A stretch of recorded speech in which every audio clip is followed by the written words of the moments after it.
কোনো আন্দোলনই কোনো দাবি মুক্তিযোদ্ধা বনাম রাজাকার হতে পারে না। এই যে মেয়েরা কাল রাতে বেরিয়ে এসছে, তারাও তো ধর্ষিত হতো। এই রাজাকাররাই তো আমাদের মা বোনদেরকে পাকিস্তানি মিলিটারিদের কাছে পৌঁছে দিয়েছে। সবকিছু ফেলে আপনার মুক্তিযোদ্ধার কোটাতে কেন এত আক্রমণ? আমি কিভাবে বঙ্গবন্ধুকে অস্বীকার করি, কি করে মুক্তিযুদ্ধের চেতনাকে অস্বীকার করি? খুব সহজে আমরা বাংলাদেশ পাইনি।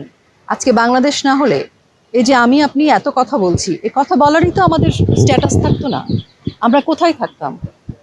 আমাদের তো মর্যাদাহীন জাতি হিসেবে থাকতাম। তো বাংলাদেশ দিয়ে পেয়েছি আমরা মানচিত্র পেয়েছি, আমরা মর্যাদা পেয়েছি, সবই মুক্তিযোদ্ধাদের কারণে পেয়েছি। আর এই মুক্তিযোদ্ধাদের জীবনের ঝুঁকি নিয়ে যে তারা যে আমাদের জন্য যুদ্ধ করে দেশ স্বাধীন করে দিয়েছেন বঙ্গবন্ধুর নেতৃত্বে, আজকে মুক্তিযোদ্ধাদের যদি আমরা এভাবে প্রশ্নের সম্মুখীন করি, আমরা যদি মুক্তিযোদ্ধাদের অসম্মানিত করি, সেটা খুব ভীষণ দুঃখজনক হবে। আমার পরিবারেও 3 জন মুক্তিযোদ্ধা রয়েছে, আমিও মুক্তিযোদ্ধা সন্তান। আমার কথা হচ্ছে যে কোনো দাবি, যে কোনো আন্দোলন হতে পারে, এবং মাননীয় প্রধানমন্ত্রী বঙ্গবন্ধু কন্যা আমাদের শেখ হাসিনা, তিনি এমন একজন রাষ্ট্রপ্রধান, তার সরকারের সময় কিন্তু সকলেই সকল কথা বলে রাজপথে নামতে পারেন, প্রতিবাদ করতে পারেন, আন্দোলন করতে পারেন, অভিযোগ করতে পারেন। এটি অনেক বড় একটি স্বাধীনতা। তো কোটা আন্দোলনের কথা আমি যেটা বলবো সেটা হচ্ছে যে মুক্তিযোদ্ধা বনাম রাজাকার হতে পারে না এই স্বাধীন বাংলাদেশে। মানে যে কোনো দাবি, যে কোনো আন্দোলনের যে মানে একটা সিস্টেম আছে যে আপনি আন্দোলন করেন, আপনি দাবি দাওয়া নিয়ে রাস্তায় নামেন, কিন্তু একটা দেশের মূল যে ভিত্তি মুক্তিযুদ্ধের চেতনা, মুক্তিযোদ্ধা, তার বরাবর যদি রাজাকার দাঁড়িয়ে থাকে, রাজাকার তো বাংলাদেশ চাইনি। যারা আজকে রাজপথে কথা বলছে, আমি রাজাকার বলছি, তাদের আমি স্মরণ করিয়ে দিতে চাই এই যে 30 লাখ শহীদের রক্তের বিনিময়ে বাংলাদেশ পেয়েছি। তাদের মা বোনরা বা তারা যারা স্টুডেন্টরা আজকে রাস্তায় নেমে কথা বলছেন, সেই সময় থাকলে এই যে মেয়েরা কাল রাতে বেরিয়ে এসছে, তারাও তো ধর্ষিত হতো। এই রাজাকাররাই তো আমাদের মা বোনদেরকে পাকিস্তানি মিলিটারিদের কাছে পৌঁছে দিয়েছে। তাহলে আমরা ইতিহাস না জেনে যে আন্দোলনে আমাদের ছেলে মেয়েদেরকে যারা ভিন্ন পথে বিভ্রান্তির দিকে ঠেলে দিচ্ছে, এটা জাতির জন্য দুঃখজনক, দেশের জন্য খারাপ। আমাদের দেশ আজকে উন্নয়নের দিকে এগিয়ে যাচ্ছে। সারা পৃথিবীর মানুষ আজকে বাংলাদেশের ইতিহাস দেখছে, বাংলাদেশের উন্নয়ন দেখছে। তো সেখানে এরকম আন্দোলন করে বাংলাদেশকে পিছিয়ে পড়ার যে ষড়যন্ত্র চলছে, সে বিষয়ে আমাদের সচেতন থাকতে হবে। কোনো আন্দোলনই কোনো দাবি মুক্তিযোদ্ধা বনাম রাজাকার হতে পারে না। এটা রাজাকারের দেশ নয়, এটা মুক্তিযুদ্ধের চেতনার দেশ। যারা মুক্তিযুদ্ধে যাননি, এটা তাদেরও দেশ, কিন্তু রাজাকারদের নয়। যারা আজকে আন্দোলন করছে, তারা তাদের দাবি প্রকাশেরও তো ভাষা আছে, দাবি প্রকাশেরও তো ওয়ে আছে। তারা যেভাবে দাবিটা প্রকাশ করছেন, সেখানে মনে হচ্ছে যে মুক্তিযোদ্ধারা তাদের প্রতিপক্ষ। মানে রাষ্ট্রকে তো প্রতিপক্ষ বানানোর কিছু নাই, রাষ্ট্র তো তাদেরকে দিচ্ছে। তো দেখেন আপনি, সরকারি কোটায় চাকরি কত আর প্রাইভেট কোটায় চাকরি কত। তাহলে আন্দোলনটা কোন দিকে? আপনি কি প্রাইভেটের চাকরি চান না?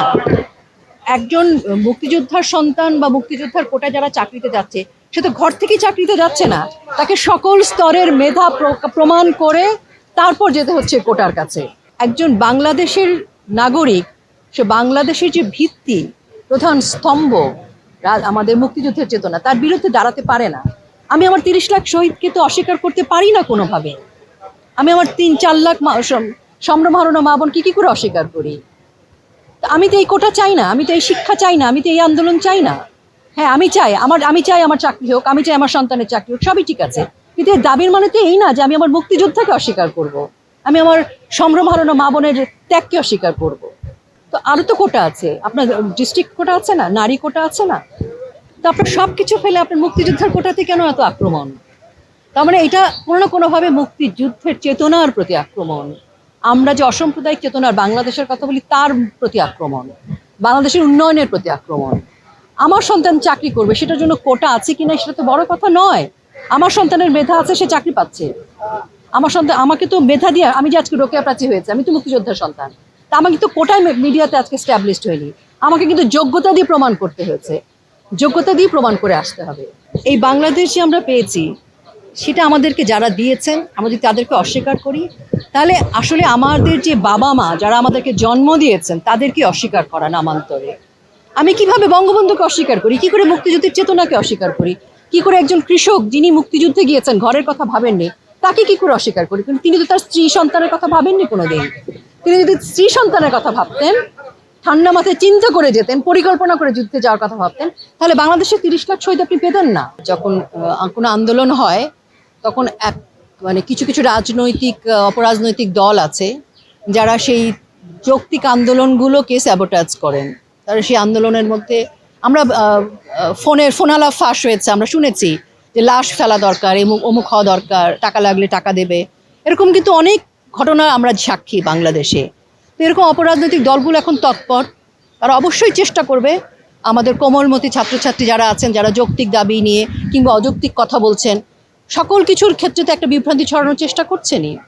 একটা দাবি যখন মাঠে আসে তখন সেটা কেন অযৌক্তিক জায়গায় চলে যায়, কেন অপ্রীতিকর ঘটনা ঘটে, তার আগে আমরা দেখেছি। আপনারা সাংবাদিক, আপনারা আমার চেয়ে ভালো জানেন। ফোনের আলাপে তো আপনারা শুনেছেন, স্পষ্ট শুনেছেন কি করে একটা আন্দোলনকে খারাপ দিকে নিয়ে যেতে হয়। সেই আশঙ্কা আগেও আমরা দেখেছি, এখনও আছে। তো অপরাজনৈতিক দলগুলো যখন এই ছাত্রছাত্রীদের মাথা নষ্ট করে দেওয়ার চেষ্টা করে, মাঠে কিছু সন্ত্রাসী নামিয়ে দেয় আন্দোলনকে অন্যদিকে নেয়ার জন্য, তখন আমরা আশঙ্কা করি, এই আশঙ্কাটা শুধু মানে আন্দোলনকে ঘিরে না, বাংলাদেশকে ঘিরে। তখন মনে হয় যে বাংলাদেশে আবারও হয়তো আক্রমণের চেষ্টা করছে, আবারও হয়তো বাংলাদেশের উন্নয়নকে ব্যাহত করছে। এ সকল বিষয়ে আমাদের কাছে আমরা খুব আশঙ্কা বোধ করি। দেশ বিদেশের সর্বশেষ সংবাদ সবার আগে জানতে ক্লিক করুন risingbeauty.com। প্রতি মুহূর্তের খবর অনলাইনে।